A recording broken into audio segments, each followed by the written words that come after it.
રાજા અજમલ અગર વનમાં આપ ભટકો છો, આપણા કપડાનું નથી ભૂખ તરસનું ભાન, શા માટે આવું કષ્ટ વેઠો છો, શા માટે આ દુઃખને તમે પ્રાપ્ત થાવ છો? અરે પ્રભુજી, આપ તો અંતર જાણી છો, છતાં મારી પાસે શું કામ નામ પડાવો છો? અરે રાજા અજમલ, હંમેશા જો કોઈ પણ ભક્ત આપના મુખેથી એના દુઃખ ગાય તો ભગવાનની દુઃખ પણ વાલા લાગતા હોય છે, માટે જે કાંઈ દુઃખ હોય, જે કાંઈ તમે આશીર્વાદ હવે આપના મુખથી મને બાધી બતાવો.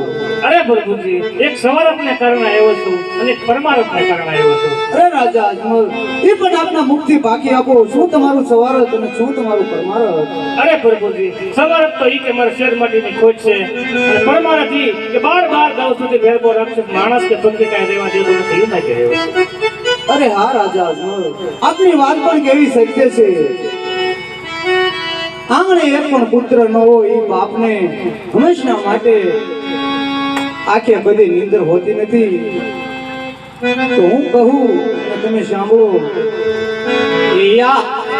અમર ડાળીનું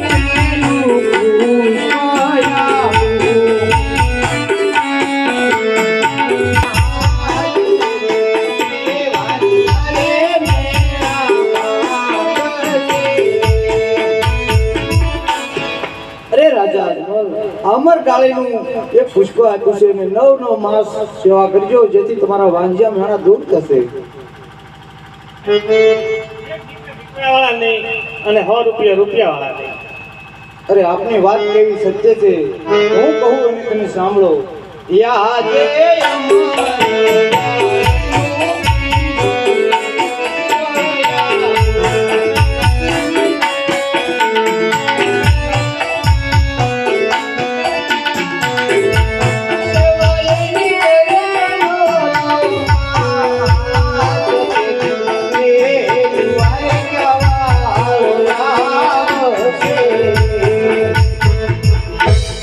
રાજા અમર ડાળીનું કીધું પુષ્પ